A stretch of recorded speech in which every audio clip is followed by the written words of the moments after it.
man, I don't know about you, but I don't think that it's gay to jerk another man off. I mean, is it gay for a farmer to milk a cow? That's a female. You know what? You have a point. But if a female had a dick, would it be gay if you jerked it off? That's an interesting question, my friend. You know what? It's going to take some time to answer that, and we don't have that kind of time right now because we are here today to talk some poop. This is Talking Poop, the podcast where we talk about the movies, music, and media that we all know and love. I'm your host, Jason Bromley, and today with me is a very special guest, Mr. Matt, the fucking rich boy Rich. Wow, a nickname on the first go, huh? Yeah, weird how I'm always giving everybody nicknames, but like fucking I never get a nickname. You know, I've ever since you brought that up on the episodes that I've listened to, I've tried my hardest to think of one, and it's just not there. I've had a couple of buddies like be like, you know what, dude, why don't we call you Brom, the Bromster? I was like, no, that's not even well thought out. There has to be a reason, or there has to be like a clever slogan that goes with the name. It doesn't work out at all. You know, I was tossing around Jason the Angry Asshole Bromley because that does kind of fit, but it doesn't fits. Roll off the tongue. It doesn't roll off the tongue, exactly. It has to do both, or one or the other. Like if it rolls off the tongue, great. If it doesn't exactly fit, it's fine. I've known a lot of women that said it wasn't going to fit, and I made that shit fit. It's I don't have that problem, so I don't really have a witty comeback for that one. So I don't have that problem either, but I thought I'd throw it out there. But you know me better than that. We go back a long way, you and I, Matt Rich. But I do not know you that well. You might not know me in the proverbial sense, in the godly sense, but we have been friends for a long, long time. All the way back to the original Wednesday Christmas crew. And wow. Yeah, Wednesday Christmas. I bet you haven't thought about that in a long time, have you? I was wondering if that was ever going to come up in the podcast, and I don't know if it ever has. I haven't had reason to talk about it yet, but there was a time in my life where we've talked about Brian Gunn worked with me at the hospital. I think you were already gone. But Matt Rich used to work with me at the hospital too. It seems where I garnered all of my friendships that have lasted throughout the years. But Matt was one of the originals, and we just seemed to all have Wednesday off. And so Wednesday became our unofficial like barbecue party / filming day, because I don't ever hang out with anybody unless I'm going to put it on film or create some sort of creative outlet for it. Like Matt's been trying to get me on FaceTime forever, and I was like, not unless we're gonna fucking make a podcast. Like, what's the point of just talking to somebody? Yeah, it had to be for a good reason. Just like, you know, back in Flagstaff, it was always we all just wanted to hang out, and here comes Jason with the motherfucking camera. Let's film something. Come on, here's your lines. What the fuck, dude? I'm a 12-pack in right now. You think I'm gonna memorize lines? I don't think so. A 12-pack in was usually where we needed you to be, because that was when Funny Matt fucking came out, and you became like our resident drunk. So like whenever we needed like the sloppy drunk dude in our short, like you were the man for the job. Well, you know, I do what I can. But also, like one of my first shorts, like one of my first inspirations with shorts was, I'm just gonna like take these stories from all these epic dudes that I'm hanging out with. Everybody had stories, you know. And we'd sit around at these barbecues and tell our fucking crazy ass stories. And one of those was yours, where you were gonna score, and the girl called her boyfriend who was away. I don't know if he was in another state or if he was away at war. But she called her boyfriend to ask permission to fuck you. Oh yeah. That was in college. That was an interesting evening, to say the least. I bet it was. And when you told me that story, I was like, that's a goddamn short. And so we made that short. And Ryan can fucking thank me for making out with Casey that night. Because and you know, when you first started bringing that up, I was like, oh shit, I don't know if my wife knows that story, but wait a minute. She was there Wednesday Christmas. She knows that story. Yeah, Wednesday Christmas, it was hard to be married and be at Wednesday Christmas because all our laundry got washed in front of everybody. And I've noticed the same thing's happening now that I'm a podcaster. So you'll have to get used to that yourself because you're going to start your own podcast. Tell us a little bit about that.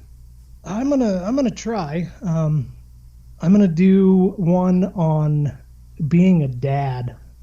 Because there's nothing that pisses you off more than the people you love the most. Because Jesus Christ, you love them to death, and you don't know what you do without them, but you kind of want to strangle them about 95% of the time. Dude, you just came up with your fucking tagline, like, already. Like, that's a t-shirt right there. Well, I do love being a dad, but it kind of drives me to drinking. Yeah, it's a pain in the fucking balls, like, all the time. Yeah. They some of the stuff they say, you tell them to do something, and if you don't say it exactly how you want it done, they're not going to do it that way, and then it's your fault. Oh yeah, because you fucked it up. You didn't say it exactly how it needed to be done. They're like fucking sneaky genies when it comes to that. Like if you don't say your wish just right, you're gonna wind up with a huge dick, but it'll be on your forehead instead of like in your pants. You just kind of revealed what your first wish would be, by the way. Just make sure. I already let that slide with our first comment about trying to fit it in. Like we know anybody that says something like that has a little dick. Yeah, if maybe if you keep saying it, it'll come true. We used to call that white man's burden. Yeah, it's a burden, but I'd rather have the other side of that burden. But all right, so I said, Matt Rich, you want to be on my podcast? What movie do you want to do? What is your favorite movie? And what did you fucking say to me, Matt Rich? I told you weren't gonna like it. I didn't like it. No, and I knew you weren't, but you asked me what my favorite movie was. And what did you fucking say to me? I told you my favorite movie is Seabiscuit. At first I thought you were fucking joking. And then I realized he's goddamn serious. His favorite movie is fucking Seabiscuit, and he expects me to talk about Seabiscuit for an hour. Hey, you didn't ask me what would make an interesting podcast. You asked me what my favorite movie was, you son of a bitch. That's true. So then, after I fucking turned that shit immediately down, I said, Matt, seriously now, what movie are we going to talk about? And then you said... Well, I said that I had never seen Pulp Fiction from beginning to end. I've always seen little bits. Jesus Christ. Where have you been? I don't know. And see, this is what's funny is you're usually on this podcast with a bunch of snot-nosed kids. Because the oldest one that's on with you is like 27? Yeah. Well, I guess Mr. Gunn. Yeah, Mr. Gunn is like 30, I think. But yeah. So, and then Alicia, she's a child. Yeah. I don't even know how you didn't get arrested for hanging out with her as much as you did. Because... when we start talking about stuff on the podcast, like I never thought of our relationship as weird until I start saying it out loud on the podcast. And then I'm like, fuck, we sound like we have a weird relationship. Yeah, having a young woman that lives in your house that takes care of your kids, right. That's not a weird relationship. But when you hear you and her talk to each other, right, that's a weird relationship when you hear the background of it. Yeah, no, I totally agree with you. It fucking freaks me out too. Okay, what situation were you in where you watched Pulp Fiction and you didn't finish the movie? You're probably the only one that's been on your podcast that'll actually remember this, but back when we were in our teens and early 20s, there was something called TNT and USA Network. I remember. And on like Saturdays, they would play a movie like Pulp Fiction, except for all the motherfuckers would be you mother trucker or whatever they dubbed over it. That's a lot of motherfuckers cut out. Like Pulp Fiction held the record until Big Lebowski. What does Marcellus Wallace look like? What? What country you from? What ain't no country I ever heard of? They speak English and what? What? English, motherfucker! Do you speak it? Yes. Then you know what I'm saying. Yes. Describe what Marcellus Wallace looks like. What? Say what again? Say what again? I dare you. I double dare you, motherfucker. Say what one more goddamn time. He's black. Go on. He's bald. Does he look like a bitch? What? Does he look like a bitch? No! Then why you try to fuck him like a bitch, Brett? I didn't. Yes, you did. Yes, you did, Brett. You tried to fuck him. And Marcellus Wallace don't like to be fucked by anybody except Mrs. Wallace. Back before the internet gave us everything we ever wanted by being able to watch what we want when we want. Right. You just watched what was on, and sometimes I would catch a little piece of it, and I always told myself that looks like because there's a lot of things I'm going to get into when we get into this movie, but each one of those scenes is a movie by itself. Yes, totally. And so every time I'd catch just a little bit of it, I'd think, shit, I need to watch that movie because it's awesome. Right. But I just never did get around to doing it. All right. I buy that. I don't understand why you didn't rent it and watch it, but I know you're not like you're a movie guy. You love movies, but you're not one of those guys who has seen everything or would like miss out on a beer to watch a movie. Well, I'm not going to watch a movie without a beer. No, but if it was a choice between let's go out and drink or let's just chill here and watch this movie, for you, it was always let's go out and drink. Well, yeah, I'm not chained to my home toilet. So when I want to go do things, I go out and do them.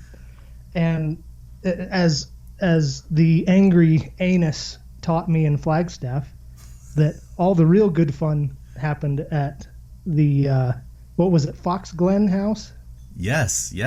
Yes, we had good times there and watched a lot of movies. But yes, when I like to experience, so I'm going out and doing stuff instead of staying in like the Wednesday Christmas group was tied down to. Well, here's the thing. Okay, so first off, I don't appreciate being called the angry anus. That's not going to be my nickname. Secondly, yes, I had horrible fucking social anxiety, but I fucking loved you kids. And so I had a house that could accommodate a lot of people. And so that was the thing, is that instead of going out and doing things, I made it so that I had a hot tub and a pool table and a skate ramp and a fucking air hockey. I had everything you could ever fucking want at my house. And if anybody, even like Ryan, tried to bring karaoke into it, and I fucking said, no, fuck that, I got SingStar so that we could fucking rock out and sing at the house because I didn't want you guys to go anywhere. So I tried to make it as much of a home as possible. And that's how Wednesday Christmas started, was because everybody would come over on Wednesdays, barbecue, film, watch movies, and many times you were the first one passed out behind the couch that everybody was sitting on. Dude, I never passed out. Many times your wife would wake you up. Now, if you take your shoes off, you're not passed out, goddammit. And I always took my shoes off. If you fall asleep with your shoes on, you pass out.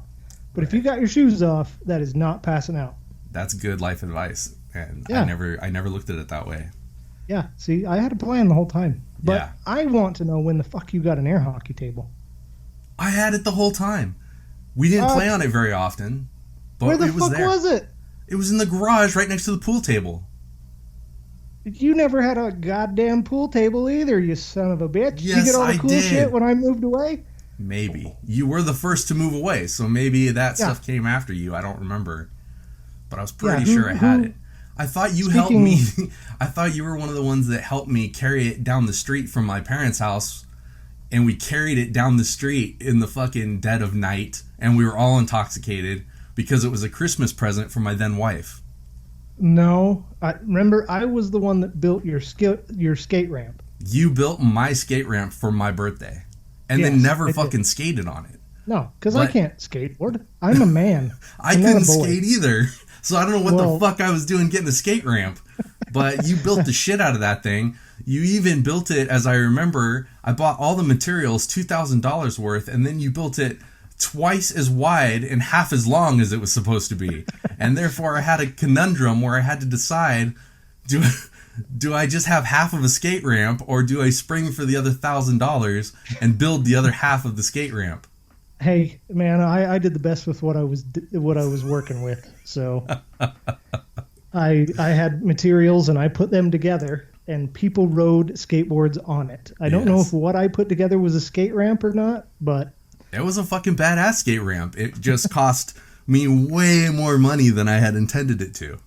You know, I remember because, you know, we weren't necessarily old, but we weren't young either.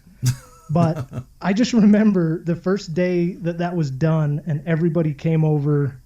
You know, I remember the normal Wednesday Christmas people, but there were a lot more than just that there. And all of the neighborhood kids were like peeking over the fence. Like, that motherfucker has a skate ramp in his backyard. This is bullshit. Every one of them wanted in your backyard so bad. Yep. It was hilarious. We were the fucking heroes of the block. And you bought me my first expensive skateboard. You fucking took me to the skate shop after building my fucking ramp for me. And then you fucking fully paid for like a badass like board that like I fucking picked out, like the chucks and the fucking rails and everything. And they built it there in front of me. You were you were my best friend. Yeah. I was kind of a badass back then. You're a badass now. You're a badass now, but I was a broke ass motherfucker in Flagstaff. That's why we always came to your house, because this motherfucker couldn't afford a house. So we had to come to yours, but that's fucking bullshit. You're the first guy I knew with over a 60-inch television. Yeah, you went and got like a 70-inch TV or a 60-inch TV. Yep. And then that forced me to go buy a 65-inch TV, so it was just a little bigger than yours. Yeah, and it was better too, you asshole. I fucking spent a lot of money. I spent like $4,000 on that TV, and now you can go get like a 4K at Costco, 95-inch for like $1,200. It's never been so good to be poor, because shit is so cheap now. So we should probably talk about Pulp Fiction. Well, you know, if that's what you want to do, you know, we could do that. So Pulp Fiction was Quentin Tarantino's follow-up, to Reservoir Dogs, which was the movie that like skyrocketed him into the stratosphere. Like from working in a video store to being a filmmaker, he made Reservoir Dogs. And essentially Reservoir Dogs could have been part of Pulp Fiction. It's almost like the same kind of story, but it's all his limitations. He didn't have a lot of locations, and so he pretty much filmed all in one location. And then with Pulp Fiction, it was kind of like, what can this guy do if you take away all his limitations and you give him like all the actors that he wants and all that stuff? And a lot of times people's sophomore effort isn't as good as the first thing. But I think that Pulp Fiction far surpasses Reservoir Dogs. I mean, Reservoir Dogs, don't get me wrong, it's one of my favorite movies. It's a great story. But with Pulp Fiction, it was like, let's see what happens when we take the training wheels off this guy and just fucking let him go. I can blow. Oh, you ready to blow? Yeah, I'm ready to blow. Well, I'm a mushroom cloud laying motherfucker. You know, at the time, having your main character shooting heroin on screen was definitely not a popular thing to do. And also having a very lengthy scene that involved male rape and bondage was definitely not something that was like, okay, you know. And he's like, I'm not only that, but he's like, I'm gonna take the dude from Die Hard and I'm gonna make him walk in on a large black man being sodomized by a gimp and a police officer. Which I'm glad you brought the gimp up, because as soon as that was part of the movie that I had never seen before. Right. And the first thing I thought was the person that lives in a box on a leash. I'm like, was this Alicia in Jason and Alicia's relationship early on? Alicia was definitely the gimp in our relationship. Like, we did keep her chained up in the closet with a zipper over her mouth. It didn't look very breathable. That as soon as he was in the meeting, talking about the financing for the movie, and he said he wanted to take the guy from Die Hard and have him break in on a guy getting sodomized. That would have been the end of the meeting for anybody else. So I don't know how he was able to win them over to make that movie. Not only that, but he, in his pitch, he must have mentioned this movie is not going to happen like in order. He basically broke it up into like, it's all one tale, but it's told almost like a novel where we jump back and forth in time. People get killed, and then in the next, in the next scene, they're alive again because the scene takes place before they were killed. It's absolutely crazy. Yeah, it pretty much ends where it begins. Yeah. Which, prior to Tarantino, that just didn't happen in movies. Like you said, it happened in books. I wouldn't know because I don't read, but you tell me that happens in books. So, But, yeah, it's some of the things, even in that scene with the GIMP, the attention to detail when he comes back out and he's thinking about leaving. He's, the hell with this, that the other guy wants to kill me. The attention to detail when he's going through what he's going to go back in with for weapons, classic. Yeah. It just doesn't get any better than that. Yeah, I agree. That is one of the classic scenes in cinema and asks you the moral question, would you fucking go back? Now, at the time, when I first saw the movie, I will admit, that was one of the first like independent films I had seen. It became one of the movies that made me want to make movies. But when I first saw it, like I think I was in junior high school still, and I saw it in the theater, and I remember like I did not remember, or I didn't get it. Like the timeline really fucked me up, and I was like, I do not get this fucking movie. I remember when it came out on video, having to explain to people like, okay, this is why this is happening. Because people just were like, wait a minute, John Travolta just got shot and now he's eating breakfast in a restaurant. Like, what the fuck is going on here? I had to like explain to them like, yeah, this movie doesn't take place in order. It moves around. I had a point to that, but I lost it.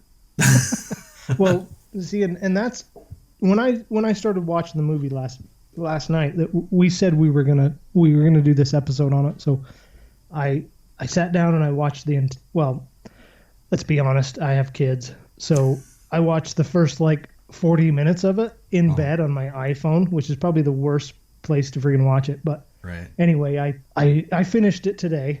I'm not going to say I did that while I was at work, but I might have taken a page out of the Angry Anus's playbook and watched it at work.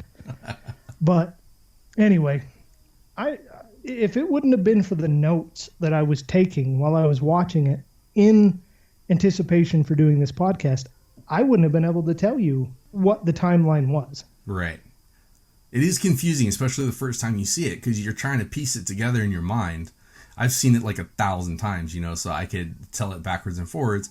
And you can actually go on YouTube and watch a version of it where it's in order. Someone has gone through and like re-edited it in order. And you can watch it that way. I don't think that'd be very good. I don't. I've seen it that way, and I don't like it that way. Like I don't know. It just doesn't work that way. It's weird. I've always liked movies that kind of make you think, and that's one thing about his movies. Well, this movie, a lot of his movies do it this way, but his movie and this movie make you think, and that's what keeps you engaged and thinking about it, and makes it worth watching. Because if you can sit there and be on your phone half the time, nowadays that we have phones and we can play on them, yeah, I don't see the point in watching it. Right. No, yeah, I totally agree. And that actually goes back to the point that I was trying to make earlier, and then I just fucking brain farted it. But that scene where Bruce Willis has the chance to escape, the fucking dude that wants to kill him is something bad is happening to him, and my little mind in middle school did not fucking go to sodomy when fucking run. Yeah, I was like, those guys are beating him up down there. That sucks. And Bruce Willis could have had it fucking out, and then he can't do it, and it begs the question. It makes you wonder: would you fucking go back in there to that shitty situation to fucking save somebody who was trying to fucking kill you? And that's one of those situations where you always think when you're watching something like that, you're like, oh yeah, I'd be the good person. Yeah, Right. I'd go save him. Even though he might kill me when it's all done, I would go back in there. But until you're in that situation, you have no idea what the fuck you're gonna do. Exactly. And I'd love to say that I would, but I don't know. I honestly don't think I would, dude. Like, I'll admit it right now. Like, I would be like, I'm fucking out. Peace. I need a bathroom. I'm going. Oh, well, yeah. Like, that'd be the thing for sure. If it was me, I'd be like, I have to shit. I'm going to go shit. I'll come back after I shit. And then I'd be like shitting and I'd be like, I'm never going back there. Like, never, ever, ever. But he fucking doesn't. He goes and he starts picking out weapons, and then they slowly graduate from like the claw hammer to like the fucking chainsaw, the baseball bat, and then finally the fucking samurai sword. And he goes down there and he fucking takes care of business. But the look on Bruce Willis's face, like Bruce Willis nowadays, like I agree with everybody. He's just fucking phoning it in. Every performance is just fucking. He's there to collect a paycheck. But back then, dude, that guy was still an actor, and the look on his fucking face when he walks in and sees those guys raping Marcellus Wallace is fucking priceless. And then how that guy turns around and he fucking sword swipes him with that samurai sword. Well, and even because half of the scene where he's picking the weapon to go back downstairs, most of it is just in the guy's eyes. Yeah. And how excited he is about this, and then, oh shit, I seen this, and oh, what about that? But then when he sees the sword, it's just like, gold. Yeah. And yeah, I don't know. I think at a certain point, somebody like Bruce Willis might earn it a little bit to just phone it in a little bit here and there, but yeah, in his day, he was on top of it. I'll give you that. He's earned it, but I just wish that he wouldn't, like, I wish You'd like to see it again. Yeah, I would really like to fucking see him at, the top of his game again, but I don't think we're going to get that. I think Bruce Willis is giving it up, but you never know. He's loving that mailbox bunny, man. I really thought with like Harrison Ford has been, he's mailing it in too, but I thought he brought it for Force Awakens. I really thought he was like into playing Han Solo again. Yeah, I think he recognizes what kind of gave him his start. Yeah. And I felt like he did really good in it. He seemed excited. He had that same smart ass wit that he always had in the original movies. Yeah. And yeah, and really I can't think of that many movies other than that he's been in, which me. Jesus, I'm not Matt. up on top of things. Don't fucking say that on my movie podcast. Well, you didn't get me on here because I'm the movie guy. No. Because I'd have my own movie podcast if I was the movie guy. That's true. I have kids, man. I have kids too. There's no excuses. You should have paid attention at Wednesday Christmas before you had kids. Well, I know he's been in a lot of movies. It's just lately. I can't think Lately, of that. he's been in a lot of movies too. Oh, okay. Fuck off. But I digress. So, at the time of this movie, the biggest star in it was Bruce Willis. Arguably, Harvey Keitel was also up there, but definitely Bruce Willis was the biggest star at the time. Travolta had fallen far from his star at the time. Nobody gave a shit about John Travolta. And that part was highly coveted when the script was going around Hollywood. People were like, this dude Tarantino, who made Reservoir Dogs, he's looking for this part, and it's a badass part. And, he shopped it around. There was a lot of names involved. Pretty much every, like, badass actor you can think of got a pass at that script. And it landed in John Travolta's lap because Tarantino has a love of his older stuff and a respect for John Travolta that like other people probably had let go by the wayside. And then Samuel Jackson hadn't done shit yet. So we didn't know Sam either.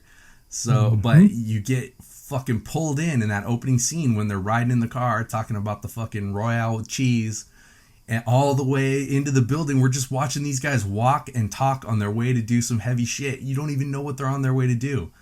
But, that they're badasses.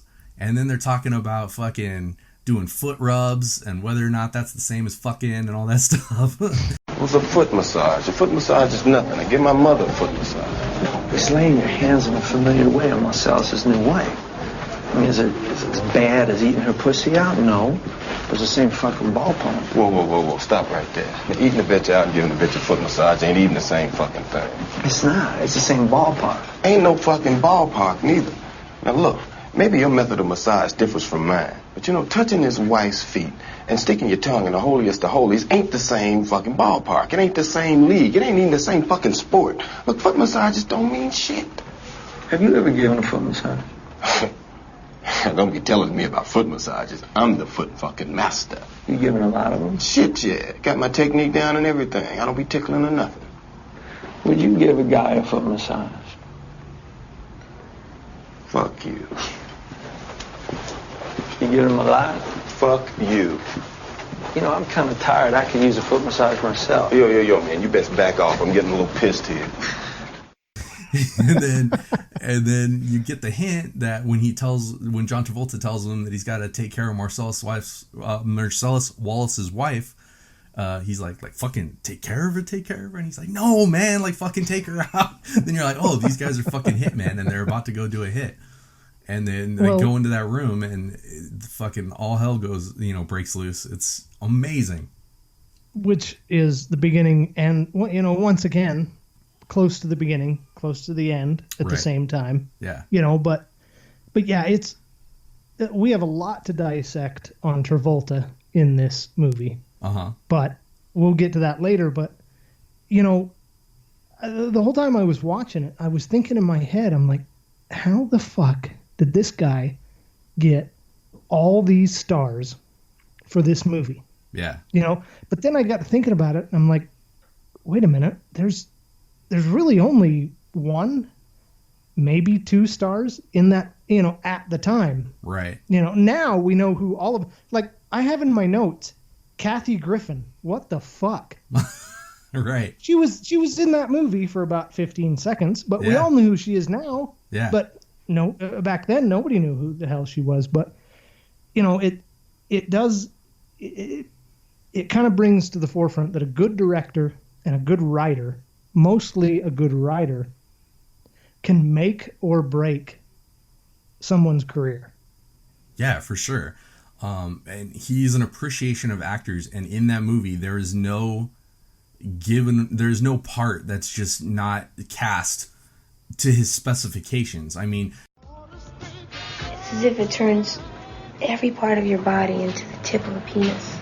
Wow. I'll lend it to you. It's a great book on piercing. Well, you see how they use that gum to pierce your ears? They don't use that to pierce your nipples, do they? Get that gun. That gun goes against the entire idea behind piercing. All my piercing, 18 places on my body, every one of them done with a needle. 5 in each ear. 1 through the nipple of my left breast. 2 in my right nostril, 1 in my left eyebrow. 1 in my belly, 1 in my lip, 1 in my clit. And I wear a stud in my tongue. Excuse me.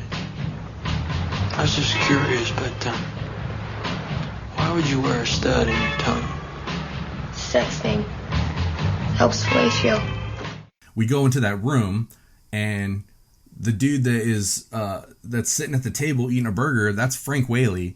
Frank Whaley's from like a million awesome 80s movies. My favorite being A Career Opportunities. Like, he's just a fucking genius in that movie. Yeah, I've never seen that. Of course you haven't. The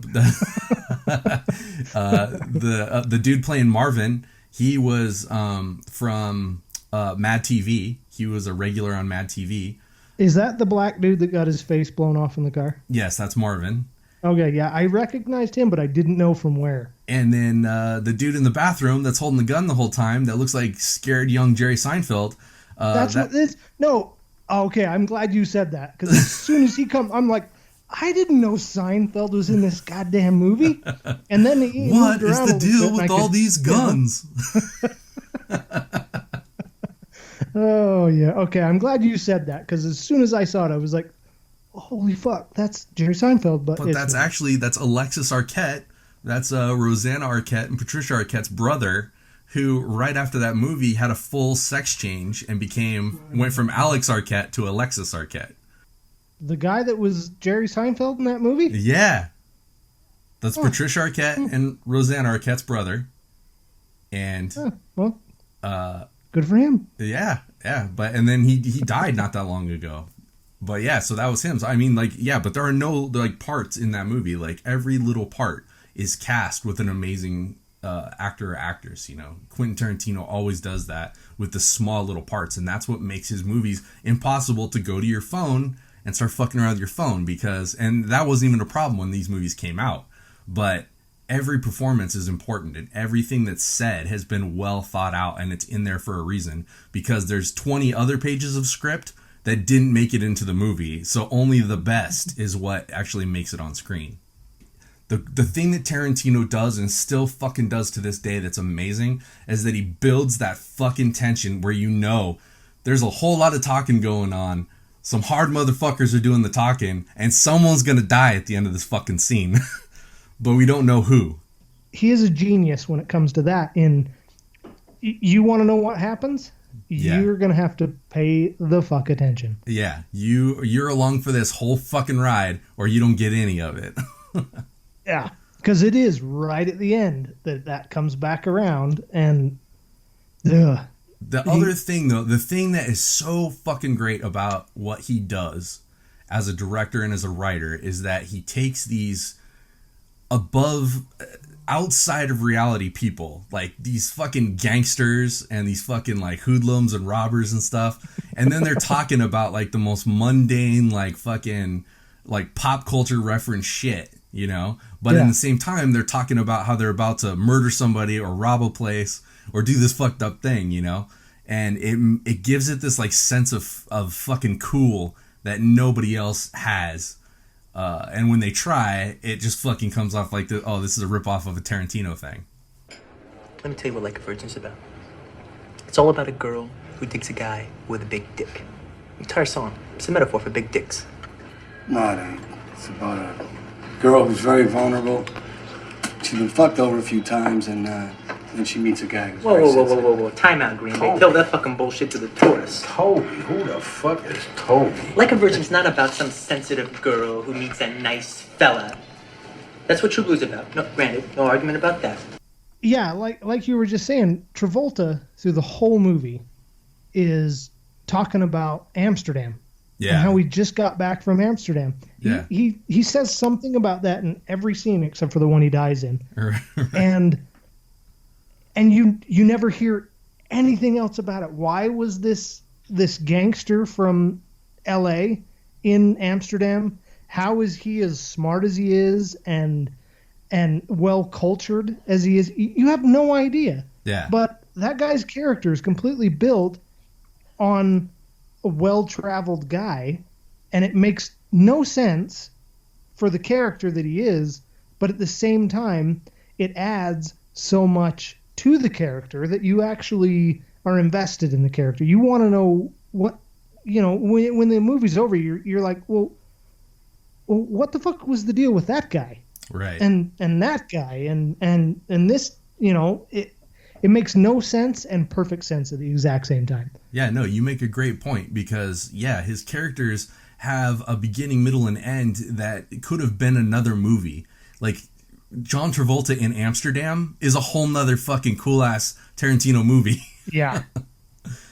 And, okay, I got to get this out here because the whole time I was watching this movie, is Travolta gay? Yeah, no, he's super gay, and he's been... And that's what I feel bad for him. Like, if you're gay, just be gay, dude. You know, like, come on. Like, what do you don't need to hide it. But the problem is that he's so involved with the Church of Scientology that they've been, like, covering it up for his entire life. He's never been able to come out.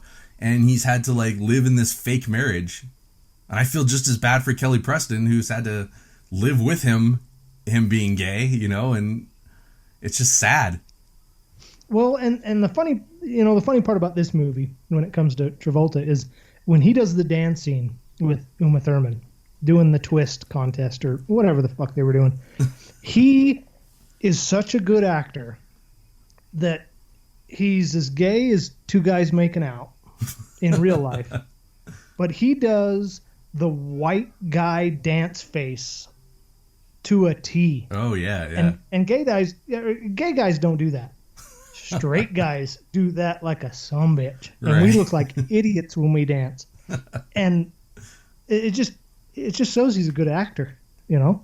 Yeah, I mean, I've never been a huge Travolta fan, but I've always given it to him. Like, I've seen so many bad performances from him, and then I go, how is the guy from Pulp Fiction in this shitty movie doing such a bad performance? Because he's so fucking good in Pulp Fiction.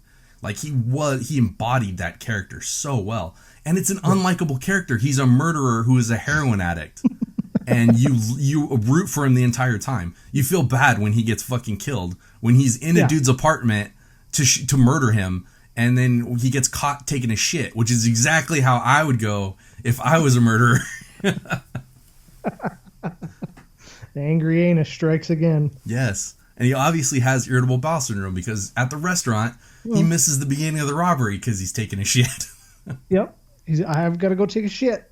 Even Tarantino's like worst movie, you know, Tarantino has become a thing beyond Quentin Tarantino now. He's like the Spielberg of like, you know, badass cinema and this grindhouse stuff. Even his worst thing though that people fucking hate is still a well-written, well-oiled machine. Like, I didn't really care. Everybody loved Jackie Brown, and I don't care for Jackie Brown, but I will say that it is a fucking well-made movie, well-made script, well-cast.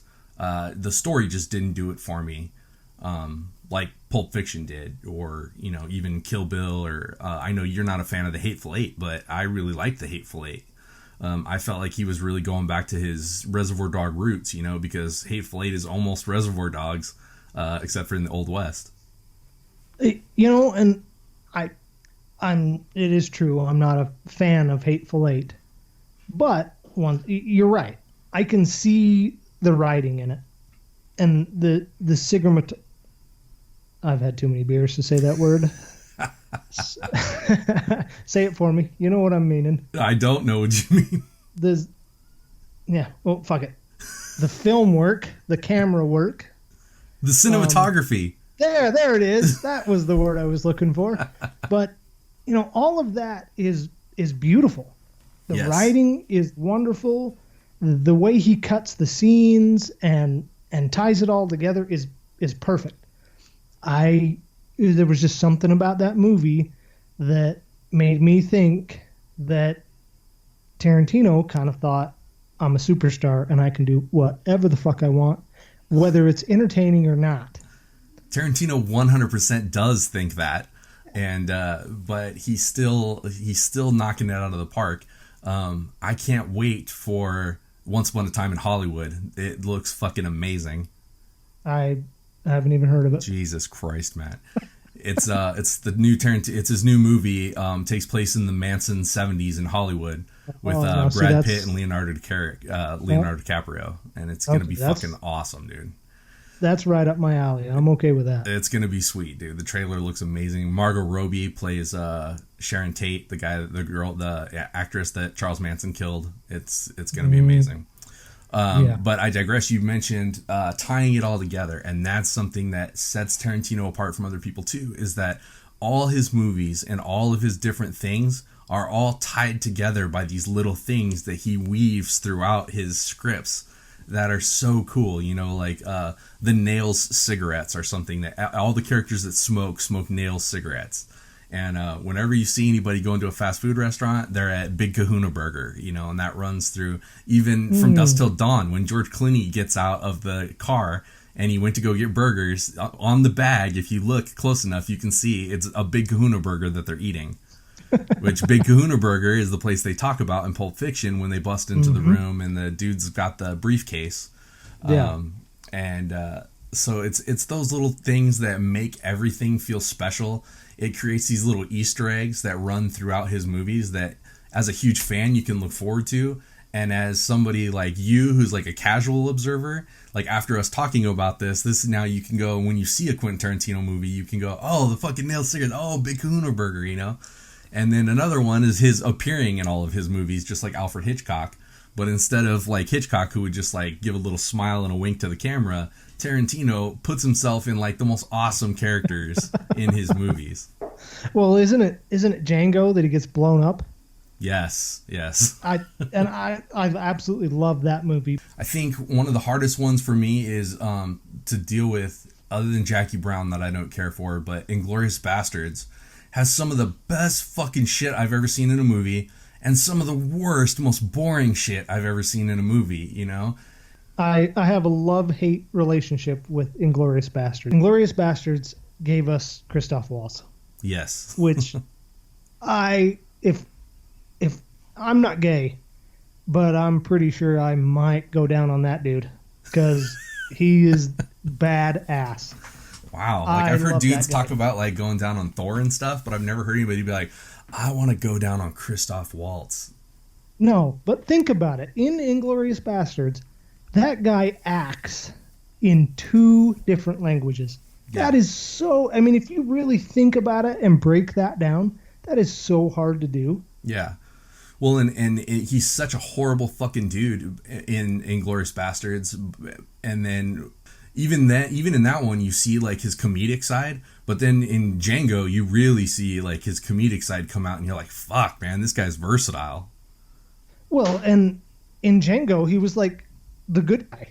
You know, and I think Tarantino kind of threw him a bone. He was just like, I made you look like such an asshole in Inglourious Bastards. I've got to give you something that's going to make America not fucking hate you because you're a Jew hunter.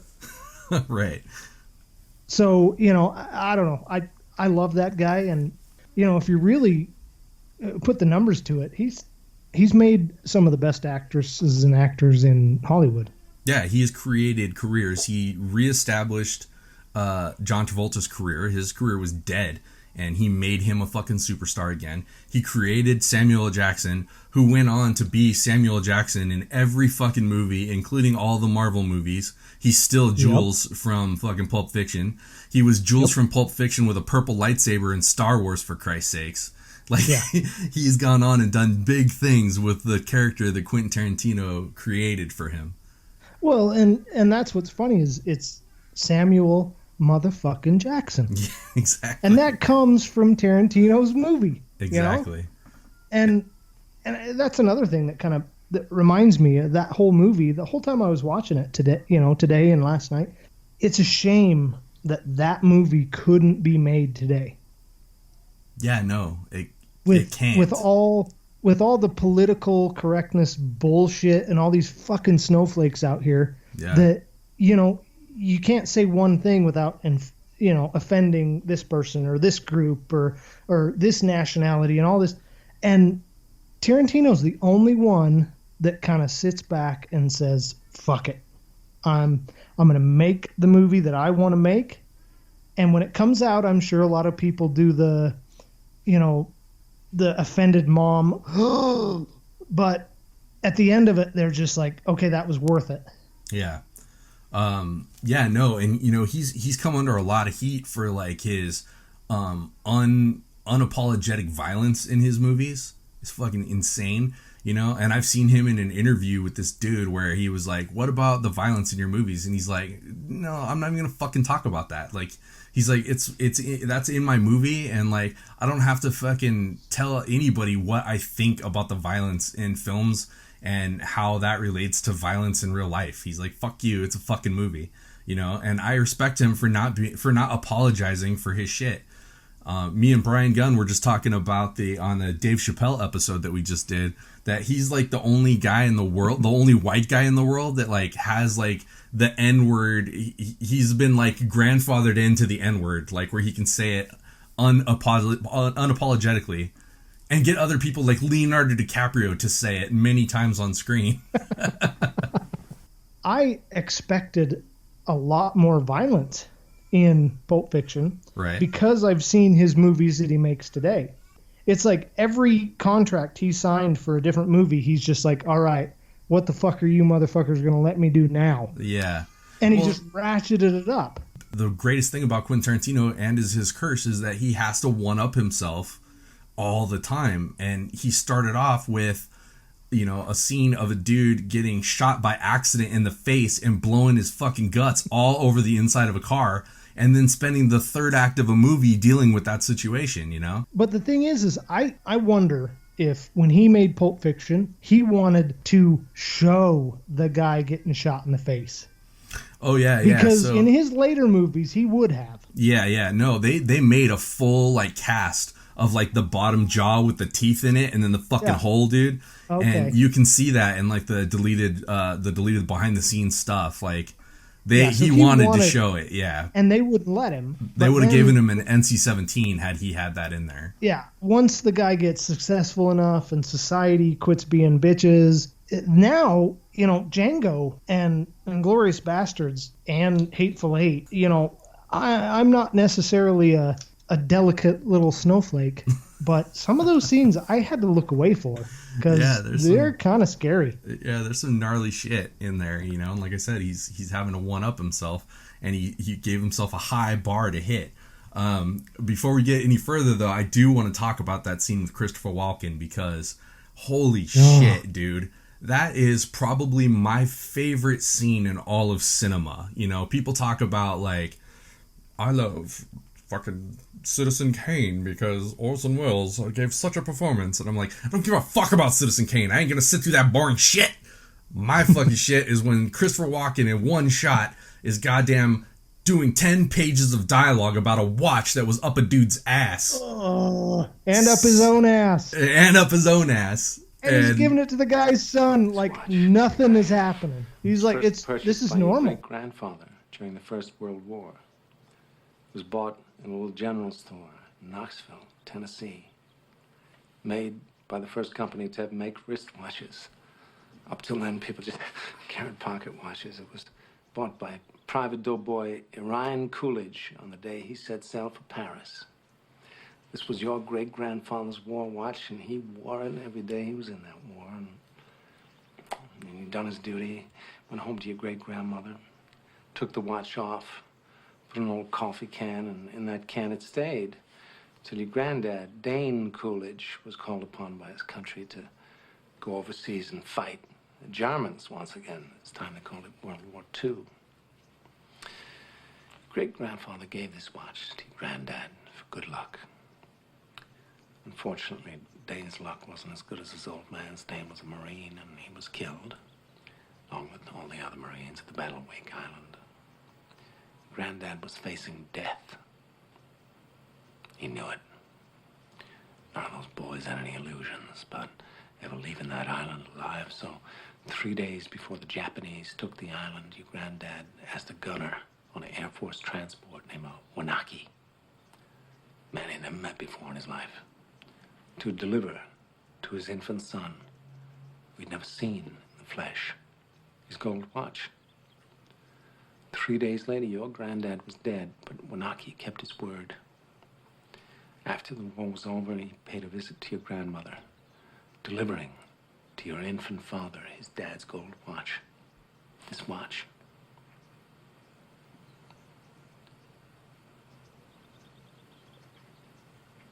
This watch was on your daddy's wrist when he was shot down over Hanoi. He was captured, put in a Vietnamese prison camp. He knew that if the gooks ever saw the watch, it'd be confiscated, taken away. The way your dad looked at it, this watch was your birthright. He'd be damned if any slope's gonna put the greasy yellow hands on his boy's birthright, so he hid it. In one place he knew he could hide something, his ass. 5 long years he wore this watch, up his ass. Then he died of dysentery. He gave me the watch. I hid this uncomfortable hunk of metal up my ass 2 years. Then, after 7 years, I was sent home to my family, and now, little man, I give the watch to you. That was like the perfect example of like Quentin Tarantino's writing coming together with the perfect actor in the perfect performance, talking about the perfect thing.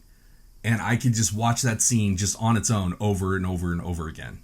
Mm-hmm. The only scene that even comes close to it is also another Quentin Tarantino scene, and it's in True Romance where Walken and Dennis Hopper are talking to each other, and Dennis Hopper at one point knows in the conversation, I'm gonna die, so I'm gonna fucking cock this guy off so fucking hard. And he tells this whole story. And again, that one too is super racist and super fucked up. And then he gets fucking shot at the end, you know, but such a great scene between two amazing actors. What other writer can you talk about in all of Hollywood where you can see a writer writes a movie and then you can see his voice no matter who directs it, who acts in it? Nobody else but Quentin Tarantino's writing does that. Yeah, and I always see the racist redneck hick from Django. That's the only guy I see reading and writing those lines. I don't know why, right. But you know, it's just I love the guy, but he comes across as a super big racist. Yeah, and I don't know how he fucking does it. He gets a pass somehow on racist shit and homophobic shit and all of it, you know. But it's, I don't know, it comes across as art, so he gets passed. I have a little bit of a theory because I think every one of his racist people, the people that really lay down the bad racist shit, kind of get what they deserve in the end. It's true. But I mean, like, okay, so a perfect example of that is the fucking Ku Klux Klan dudes in Django. Fucking Jonah Hill and Don Johnson. I mean, Jesus, God's sakes, who gets Jonah Hill in their movie and makes him in a freaking Klan hood? Yeah, he's an animal. Yeah, exactly. Can you imagine Jonah Hill? He probably didn't even read the script. He's just like, Tarantino, fuck yeah, I'll do it. And then they're like, all right, put this on. Yeah. Wait, what the fuck? And with Quentin Tarantino, that is him casting the right people and giving his actors the respect to be able to do that shit. You know? And, you know, I hate to get back to Christoph Waltz so much because I kind of have a crush on him, but neither English or French is his native language. Right, yeah. For fuck's sakes. How fucking badass is that, dude? That's pretty badass. Yeah. But anyway, sorry. I didn't mean to get off on my gay little tangent for Christoph Waltz. I understand, dude. You fucking love him. You want his balls in your mouth. There's nothing wrong with that, dude. Hey, I'd be okay with it. So, as much, like, I could talk about fucking Pulp Fiction and the art of Quentin Tarantino all fucking day. But we do have to start bringing this to a close. But I did want to bring up some of the interesting points of the making of this movie, some of the behind the scenes stuff. One of the things that, you know, we talked about how he connects all of his movies in one way or another. Well, you know, in Pulp Fiction, Travolta's character is Vincent Vega. Well, in Reservoir Dogs, Michael Madsen is Victor Vega. So they're brothers. Oh. Yeah, and there was supposed to be a movie that took place because both Michael Madsen and Travolta's characters die at the end of their respective movies, but there was supposed to be like a prequel movie where they were going to be brothers and doing badass shit, which would have been amazing if it was in Amsterdam and it was that movie. But eventually the actors got too old to do that. You know the scene where one of the most intense scenes when we didn't even talk that much about Uma Thurman, but oh my god, did she play an amazing part in this fucking movie. Like, so much grace and style. She moved like a fucking cat, dude, for her character. The one thing that I wanted to bring up, we never got to it, but is Uma Thurman the most gorgeous woman on the planet? Or she's the most disgusting person on the pretty. Planet? Yeah. And I don't get it. Yeah. Yeah, no, it's weird because she's not your traditional knockout, but she's very pretty and very feminine. Yeah. Yeah. And in this movie, and then even more so, I thought, in Kill Bill. Like, she was just so smoking in Kill Bill. So the budget of the movie was $8 million. $5 million of that out of that $8 million, $5 million of it was to pay all those actors to be in the movie. Yeah. That's crazy too. To be like, okay, I'm gonna put all my money into my actors instead of putting it into my movie. That's fucking ballsy. Yeah, but I should have looked it up before we did this episode, but what is the gross of the movie to date? $200 million. Yeah, I think it was a well planned out gamble there. It 100% was. It was a gamble that paid off like a lot. But it certainly was a gamble. And out of the money that was left, most of it was spent on that Jackrabbit Slim location where they do the dance with John Travolta and Uma Thurman.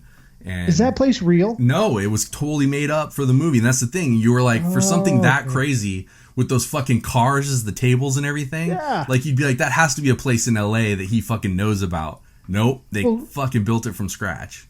Because you originally grew up in LA or San Diego? Los Angeles and Orange County. Yeah. I was like, Jason's totally been there. I know it. And that was the question I wanted to ask you. The whole time I was watching that movie, I was just like, because it's crazy. Yeah. And that was all just made up for that movie. All fucking made up. And it was all out of It's basically Tarantino's like, I wish this were a real restaurant. I can't believe somebody hasn't picked up the theme and just ran with it. Totally. You would think that somebody would fucking make it after that and call it Jackrabbit Slims, you know? When we make our kabillions on podcasting, that's what we're doing. That's what we're going to do. We're going to open the real Jackrabbit Slims. Nice. Yep. It's going to be the Angry Anus Slims. I don't know if you noticed. You probably couldn't see because of you watching it on your phone. But that the waiter that came up to them and took their order that was dressed like Buddy Holly, that was Steve Buscemi. Are you kidding me? No. Now I gotta watch it again. I love that guy. That's Steve Buscemi dressed up like him, and he was Steve Buscemi was a main part. He was Mr. Pink in Reservoir Dogs, so that's how they knew each other. That makes sense.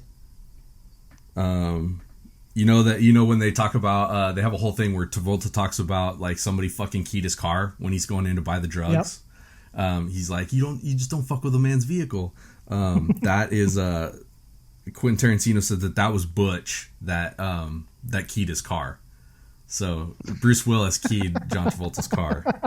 Well, makes sense because in the bar scene when that's the only interaction they have besides Butch killing him. Right. Yeah. That they have, and they're eyeballing each other the whole time, so that makes perfect sense. I love that scene too because there's something between them that happened that we don't even know about. No. Because when we first meet Butch, and he's talking to Marcellus Wallace, and he's doing the whole like that's pride fucking with you, that whole scene.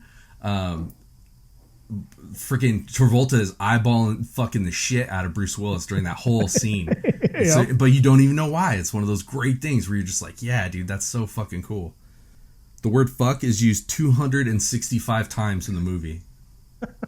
So you probably didn't see that on your TNT version, but it was a lot of mother truckers and the bad motherfucker wallet that Jules carries around with him that gets stolen by Tim Roth. That was actually Quentin Tarantino's wallet that he was carrying around at the time. Wait a minute, though. It doesn't get stolen. It gets put in the bag. It gets put in the bag and then back out. Yeah, he tells him to pull it out. It's the one that says bad motherfucker on it. He keeps the wallet. He just gives him all the money. So $150,000 went to creating the Jackrabbit Slim set. So, and what was the total budget? The total budget was $8 million. $5 million went to the actors. Yeah. So the fucking rest, $150,000 of the rest of that went to fucking the Jackrabbit Slim set, which is nuts. Yeah. And that's not very. It's not a huge part of the movie either. No, it's not. I mean, it's a huge part when it comes down to the entertainment value of the movie, but it's not a very, in time wise, it's not very much. No, yeah. So the role of Butch, which wound up being Bruce Willis, it was originally supposed to be an up and coming boxer, not a down on his luck ending of the age boxer. And Matt Dillon was originally going to play it. Oh. So that's kind of interesting. But he never committed fully to the role. So Quentin Tarantino said, go fuck yourself, and cast Bruce Willis and changed the part to down on his luck, on his way out boxer. But I liked that aspect of it. I think that works better than like an up and coming like fucking tough guy. Like I like that like he had one last fight in him and he fucking hit that guy so hard that he fucking died. Yeah, it doesn't make a whole lot of sense to have a guy come in and take the deal to take a fall in a fight when you're the up and comer. It makes perfect sense for the guy that's almost at the end of his career. It's true. Quentin Tarantino wrote 2 of the 3 stories before he wrote Reservoir Dogs and True Romance. And then after the success of those films, he wrote a 3rd part to the story. It doesn't say what was what. But and then he originally wanted 3 different directors to direct all 3 different parts of the movie, just like 4 Rooms. But he wound up doing it all himself. So that's pretty telling. And finally, Mickey Rourke passed on the role of Butch so that he could work on his real-life boxing career. He was quoted as saying he didn't understand the script and later regretted his decision. Regretted the fuck out of it. Mistake. All right, man. So like I said, I could talk about Pulp Fiction all fucking day. Maybe somewhere down the line there'll be another episode with even more great stuff about Pulp Fiction. But I fucking love this movie. This is a Golden Bowl edition of Talking Poop, where we just talk about our fucking the best movies that are out there. You've spent your whole life without seeing this movie, and now you've finally fucking seen it. What do you feel about Pulp Fiction? Would you recommend it to a friend now? Oh, of course. It's a cult classic for a reason, you know. It's worth watching. And you feel it holds up today? I do think it holds up. It's a little different because nowadays movies are action. It's for this 12-second attention span that everybody has nowadays. That kind of movie, you have to sit down and watch it. Yeah. And pay attention. And that's what we need right now. We need more movies like that. So I would definitely recommend it. It's no John Wick. I've never seen that, but sounds horrible. God damn it. Why do I have you people on my movie podcast? I've listened to every one of your podcasts, and you've brought that up numerous times, and I'm like, that sounds really good. I should watch that. I just haven't got around to it. All right. You know, when I was growing up, when I was in high school, I thought adulting was going to be blowjobs and paychecks. And guess what? It is not. It is not that at all. Nothing. If anything, like that. you don't even have time for a blowjob, and when you finally do get the time, you just don't even have the willpower anymore. Damn right. Because you're like, if I get a blowjob now, I'm going to have to fucking eat her out, and I just don't have the fucking willpower to do that right now. See, I have the most amazing wife in history. And I'm going to leave it at that.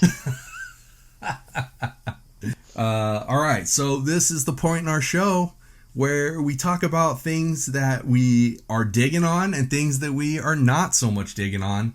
This is Flush It or Flaunt It.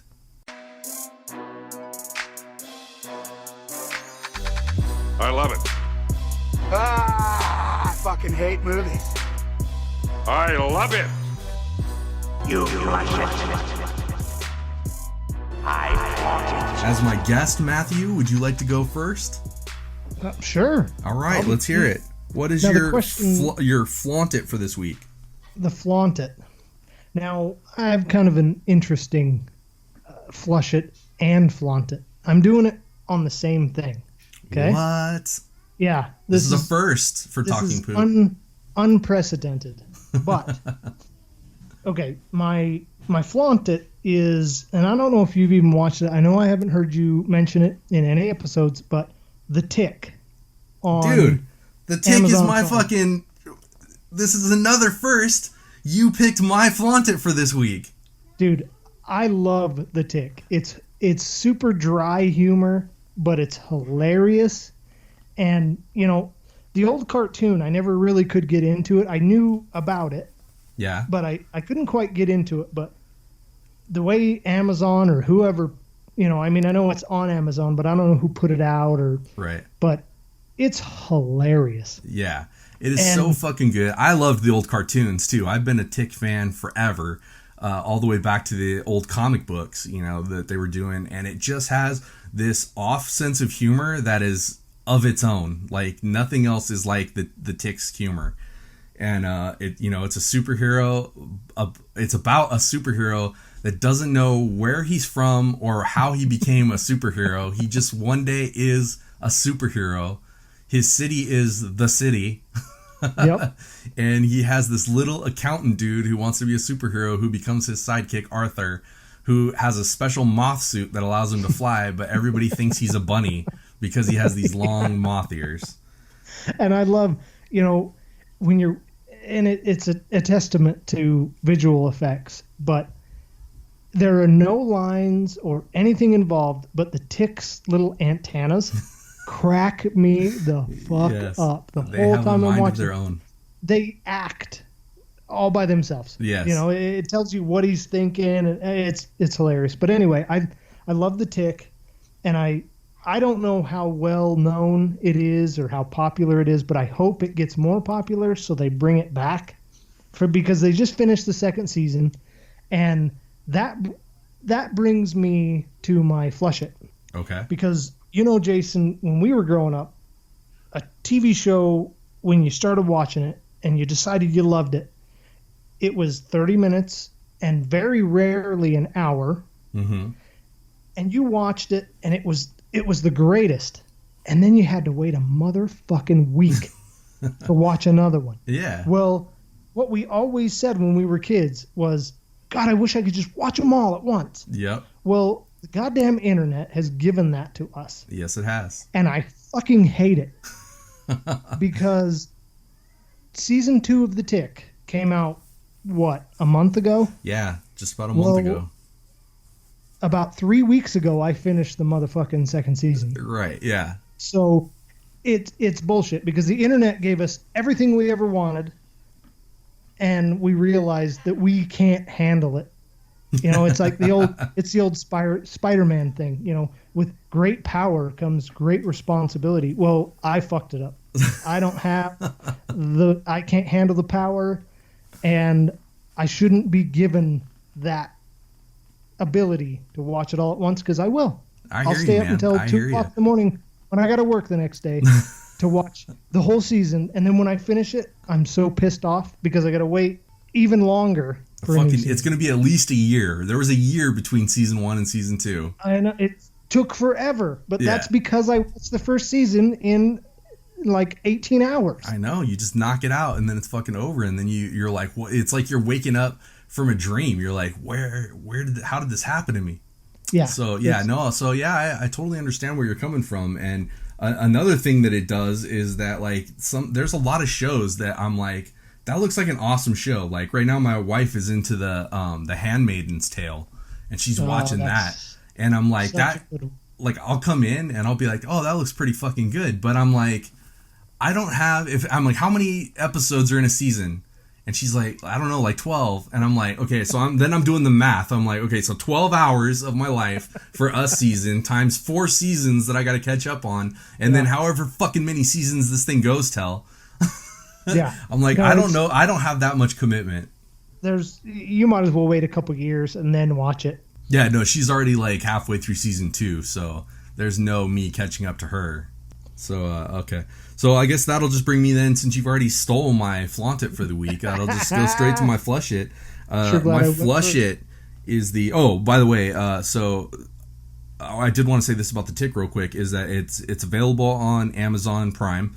You can watch seasons 1 and 2, and there's a lot of people that I think watched this new Tick because Amazon did one show of it and then decided or not if they were going to make the series. Well, that one show, that pilot episode, it fucking sucked. It was not good. The comedy was not right, and the Tick's costume looked weird, and it just wasn't good. Then when they picked up the series, like they did some adjustments with the writing. Even the way the guy was portraying the Tick changed and went way more toward like the comic book version of it, and the costume looked cooler. So if you guys watched that fucking first one and said, oh no, fuck that's not my Tick, watch it now. The first season fixed it, and then the second season has just gone way better. They obviously had more money with the second season, and there's a lot more going on. So if you gave up on it in the first season, give it another try for sure. So my flush it for this week is going to be the Netflix movie, not original movie because it was made and then bought by Netflix, and that is the Ted Bundy biopic with our old pal from High School Musical, Zac Efron, in extremely wicked and shockingly evil and vile.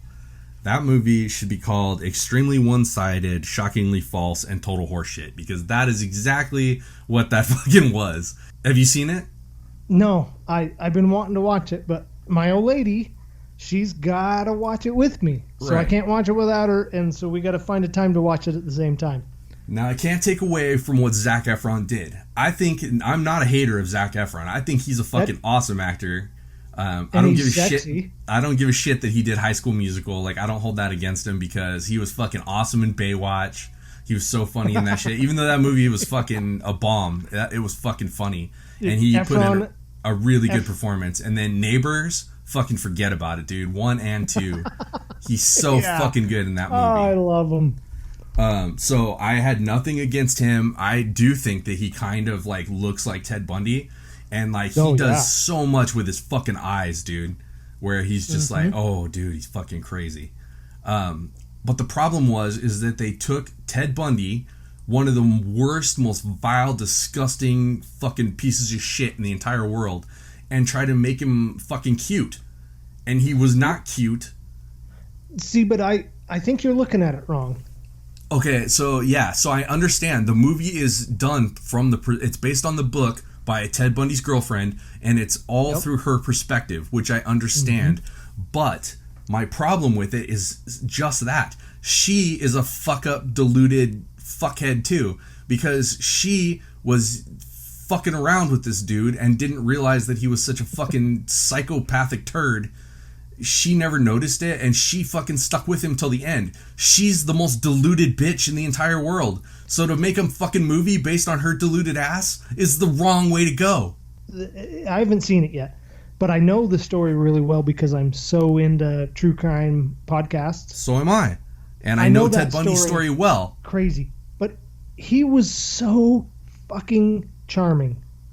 I honestly think that his legacy is charming, and people remember him being charming. But he was, and there were crazy bitches that thought he was hot. But there's always crazy bitches, Matt. Yeah. Well, no, I get it. I wish she would have turned him in when her friends were like, you need to turn that motherfucker in. Yeah. He was like, your boyfriend killed these fucking ladies. Yeah. And she was like, no, you would never do that. I honestly think because he couldn't have gotten as far as he did doing what he did without being a fucking charming, he is Zac Efron of this. No, that's the thing, is that we look back on it and we try to understand it, or we try to be like, oh, if he got away with it for so long, he's a fucking genius.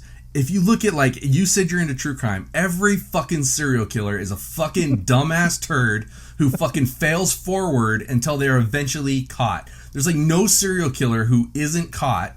Well, see, and we're going to have to do a whole episode on true crime because I can think of a lot of serial killers that would have charmed the motherfucking pants right off your ass. I'm sure there are. I probably know fucking serial killers right now. I probably had them as a co-host on my website. Mr. Gunn. Paging Mr. Gunn. No, I'm kidding. Mr. Gunn. Okay, I'll tell you this right now. Serial killers are people that have killed more than 2 people. Brian Gunn has killed more than 2 people. Now, wait. You can't... He was serving our country. I have a lot of respect for him. Okay, that was when he killed several people, but since then and before then... No, stop. Edit now.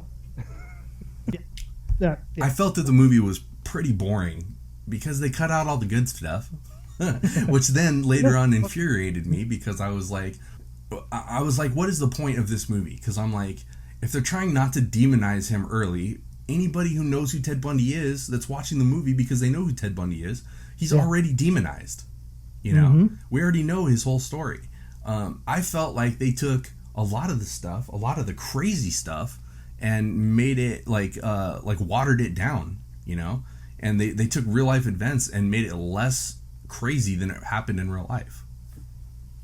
Yeah, and once again, I haven't seen it yet, and I'm looking forward to seeing it now that you've given me your perspective, because I want to come back and tell you you're full of shit. But who knows? Maybe you're not full of shit. Maybe it is a good perspective, but I don't know. I think I kind of got to give it to the people that made it, because the Ted Bundy story's been told so many times. Yeah. You kind of have to go from a different perspective, and good for them for trying it. Maybe it worked, maybe it didn't. I don't know yet. According to you, it didn't work. Where the fuck? But no, I thought it was really boring because they cut out, all the good stuff. They're showing you like the in between of what he was like, and if they were trying to like make you wonder, because he's really, most of the movie he's like trying to convince his girlfriend that he didn't do any of the horrible things that he's being accused of. If you thought for a second, like if we didn't know who Ted Bundy was, and you watch the movie, you're like, I wonder, like, is this guy really guilty or is he innocent, But really, they didn't get into it enough at all. Like, they barely just scratched the surface of what was going on. And I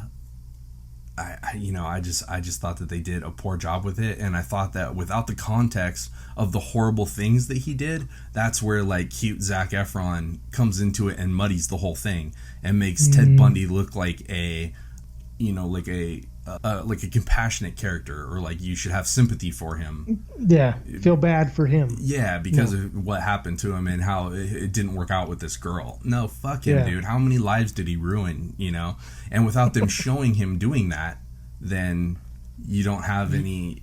You don't have that hatred that you should have. Yeah, you have some compassion that you shouldn't have for that piece of shit. So that's where I didn't like it. They're saying all this bullshit about how, like, well, they did this movie for the victims and they didn't want to show the victims and all that stuff, or glorify what he did to them or anything. Like, that shit's all over the papers. It's on every fucking podcast. It's already been glorified. So if you're gonna make a Ted Bundy movie, show what fucking happened instead of trying to gloss over it. So let's go into our next segment. Everybody's favorite: marry, fuck, kill, fight. Tell me who you'd fuck, marry, and kill. This game is the definition of thrill.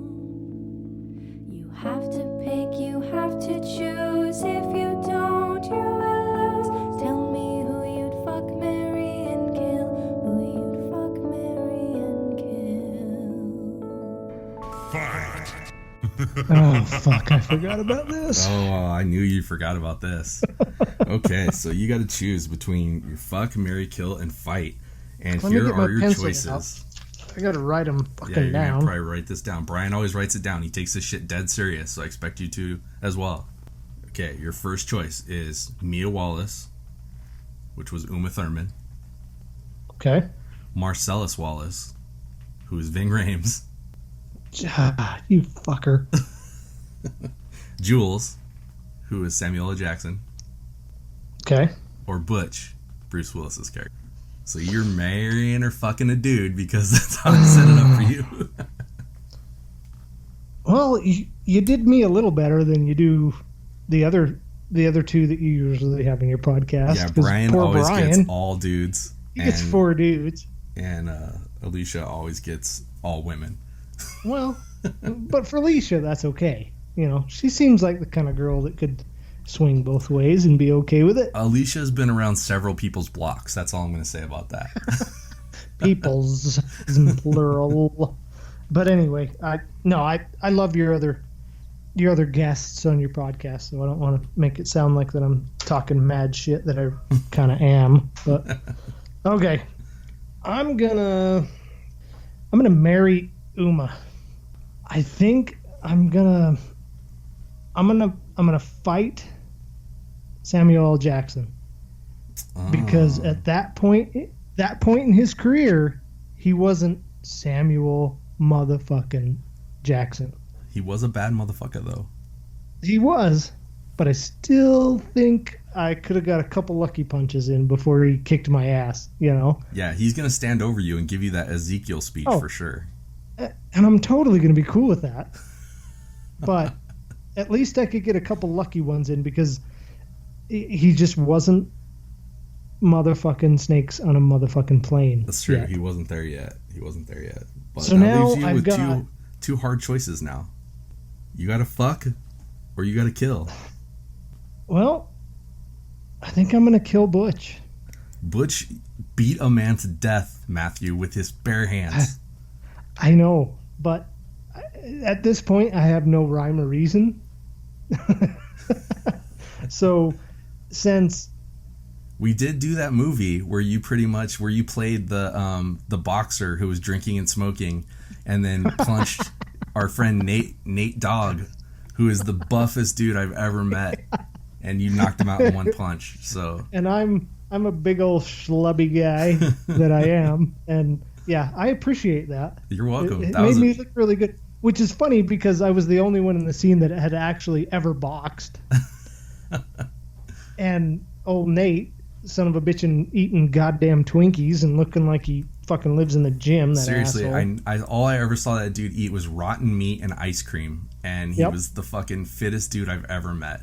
So that means you're gonna fuck Marcellus Wallace, dude, just like the Gimp that you were so infatuated with. Hey, the Gimp did not fuck him. You're right. He was just really excited about fucking him. He hadn't had his turn yet. He was fucking chained up. Yeah. Zed fucked him. Zed. But he's already been fucked. And so let's give her hell, you know? Once again, no rhyme, no reason. I just knew that I think you say there's no rhyme or reason, but I think that it's fucking manifest destiny that you wound up fucking Ving Rhames like he got fucked in the movie. Well, he is pretty sexy, you know. What can I say? That is one sweet black man's ass. That voice, you know, do the old Howard Stern sit on a speaker fucking job and let him go to town. Fucking with you. All right, man. So that brings us to the end of this glorious fucking episode. It was a pleasure having you on, Matt. I look forward to having you on again. Tell people again the name of that podcast you're about to do. Well, I think we're unveiling the name of it now because I don't think we ever said it before, but it's Why Daddy Drinks. Glorious. And that is going to be about life as a father. As a middle-aged father that struggles with everything. Well, I think it sounds like an amazing idea for a podcast. I can't wait to get it going, and I'm glad you've got my full support in getting this podcast going. So I love that some of my friends have kind of been like, you know what? If fucking Bromley can do it, I can do it. I've been wanting to do it forever, and you were definitely the inspiration because you were somebody I knew that did it, and I enjoy listening to yours just as much as I do the guys that have been in it for 10 years. So thank you for the inspiration. Dude, that is the fucking nicest thing anybody has ever said to me, especially you.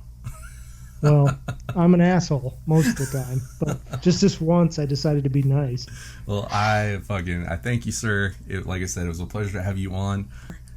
And then, as always, follow us on Instagram, Facebook at the Talking Poop, or just at Talking Poop Podcast. You can also check us out on our website, talkingpooppodcast.com, where we also have a store and you can start buying merch. We've got a couple of t-shirts available right now. Fuck yeah. Yeah, buddy. Well, I'll have to get you hooked up with your own store too, so you can start making them badass shirts. All right, so Why Daddy Drinks Podcast, you'll be able to pull that down from wherever great podcasts are made. And you can check them out on Instagram at Why Daddy Drinks at Instagram.com. Yep. Boom. That's it. Thank you. And it's time to flush, Matt. Okay. That was the sound of the flush. That was a flush. All these turds are gone. That kind of sounded like a flush.